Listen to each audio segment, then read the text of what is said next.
On a narrow public road with no runoff area, a rider hits more than 186 miles per hour, roughly 300 kilometers an hour, and flies past poles, walls, and houses just inches away. One mistake, just one, and everything ends right there. There's a race where death isn't just a possibility. It's part of the unwritten rule book. No safety fences, no optimized racing surface. And each lap lasts more than 17 minutes on a course so extreme that riders must memorize all 37.7 miles, or about 60 kilometers, not for an advantage, but for survival. The event takes place on a tiny island in the middle of the Irish Sea, yet every year, hundreds of riders show up to face the deadliest course in motorcycle racing history. They race knowing that more than 270 riders have already died here, and the strangest part, most of them come back year after year, as if living away from that mountain wasn't an option. What makes this race so addictive, even when it stands among the most dangerous ever created? Why do riders keep pushing, even after watching friends die on the same course? And how has a competition with more than a century of fatalities never been banned? To understand that, we need to go beyond speed. We need to look closely at fear, sacrifice, and the silent pact that keeps the deadliest race in the world alive. Before any answers, we need to go back to where it all begins.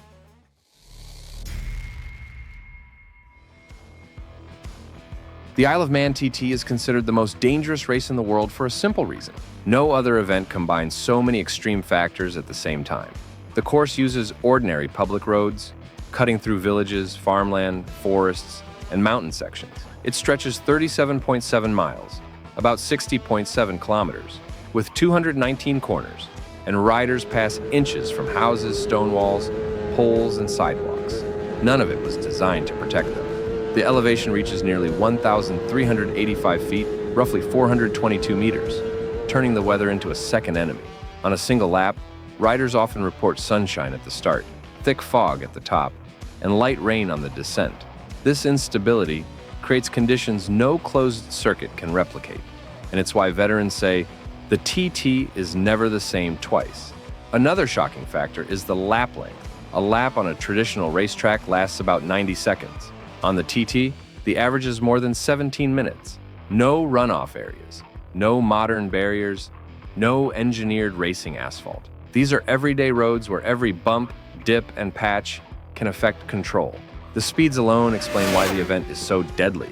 The average lap record tops 136 miles per hour, around 219 kilometers an hour, and the highest speed ever recorded exceeds 200 miles per hour, roughly 320 kilometers an hour, both achieved by Peter Hickman. That means riders blast through extremely narrow areas at speeds typical of professional racetracks, but without any of the safety features racetracks provide. Several points on the course became infamous for the number of crashes recorded over the years. Ballagary Corner, nicknamed Ballascary, has taken down veteran riders due to its lethal combination of speed and fixed obstacles. At Ballow Bridge, the danger comes from the jump. The bike leaves the ground, and landing requires absolute precision. Any slight misalignment ends the run instantly. Sections like Mountain Mile and the Veranda reinforce why the TT is unlike anything else. At higher altitudes, crosswinds can shove the bike mid-corner, and visibility can vanish in seconds. There's no margin for error. The rider relies entirely on precision. Since 1907, more than 270 riders have died on the TT course. Yet the race continues. It spans generations, creates legends, shapes traditions, and is deeply tied to the identity of the Isle of Man. And that leads to the question guiding everything that comes next. What makes someone face one of the most dangerous courses ever created?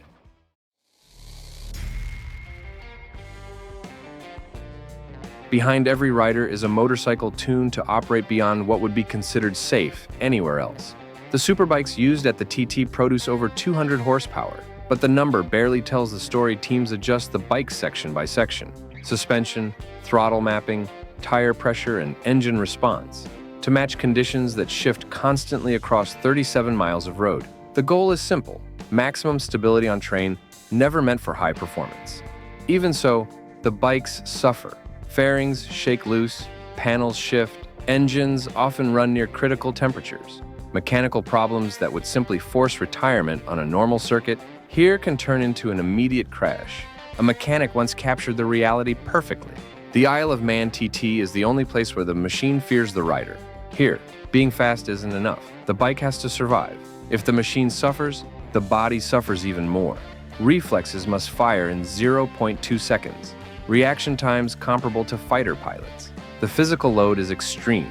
Riders report losing up to 4 pounds, roughly 2 kilograms, in a single race due to constant muscle tension, engine heat, and the effort needed to stay in control over long sections. Vibration causes numbness. G-forces wear down the neck, shoulders, arms, and even the legs. Prolonged exposure to engine and wind noise can cause hearing damage despite protection. And the mind must keep up. Memorizing every one of the 37 miles, or roughly 60 kilometers, corner by corner, isn't optional. It's a prerequisite. Many riders spend months studying the course, watching onboard videos, and using simulators until every detail becomes automatic. One rider described it bluntly: "You can't blink, every corner is life or death." Few sports demand this level of memory, precision, and endurance. Despite everything, most riders return, and they come back fully aware of the TT's history. Many have raced alongside friends who died on the course. Others have family among the victims. Even so, around 80% of riders who compete once return, often after witnessing serious crashes. For many, returning isn't stubbornness. It's tradition, legacy, and for some, an act of respect for the dead. The paradox is clear. The more dangerous the race, the stronger the bond with the mountain course. Riders know the risk isn't abstract. They know the fatality count rises with every decade. And still, they keep signing up. A veteran summarized it with chilling honesty. Here, dying is part of the statistics. Living is the miracle. The TT is filled with silent rituals and stories rarely shared publicly. Some mechanics refuse to watch the start out of superstition. Some riders promise their families it will be the last year and then return the next season. Some avoid interviews. Others write private letters meant to be opened only if something happens. There are stories with no footage at all, old crashes remembered only by locals, improvised rescues on the mountain, and moments when volunteers carried injured riders before medical teams arrived. These accounts circulate only among those who live the event up close, and they've shaped TT culture since the beginning.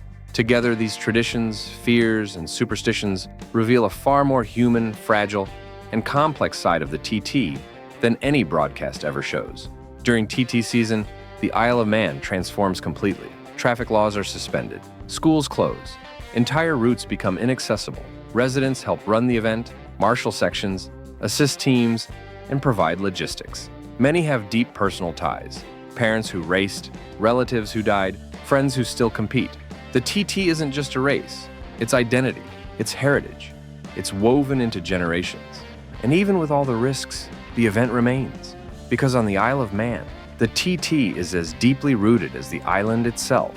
When you combine everything, machines and bodies, pushed to their limit, family legacy, local tradition, and the internal culture of the race, it becomes clear why so many riders continue facing one of the most dangerous courses ever created. For them, it's not just competition, it's a personal commitment, a calling that always speaks louder. It's where passion, courage, and obsession meet, and where you see who simply races and who was truly born for this. And that leads to one final question. How does an event with over a century of fatalities still exist?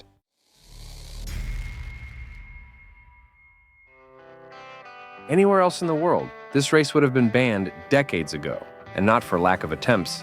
Many groups have pushed to shut down the TT, but none succeeded. The reason is simple. The Isle of Man is politically autonomous, and the TT is part of its economy, its culture, and its history. TT tourism fuels a huge share of the island's annual revenue. Hotels, restaurants, pubs, shops, and small businesses depend heavily on TT season. For many locals, losing the event wouldn't just hurt financially, it would erase the most important cultural moment of the year. At the same time, the TT carries symbolic weight. For competitors, it represents something rare in modern sports: absolute freedom. No overregulation trying to eliminate risk, no artificial limits. Here, the rider chooses how far they want to go, and that freedom defines the spirit of motorcycling for many.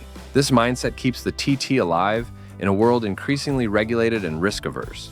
The event survives because it's the last place where man, machine, and danger coexist without filters. Some call it reckless, others call it pure. In the end, one truth remains, a truth rarely spoken aloud. As long as there are riders willing to face the impossible, the TT will continue to exist, not out of stubbornness, but because it represents something no other event can replicate. And that's what no one tells you about the Isle of Man TT.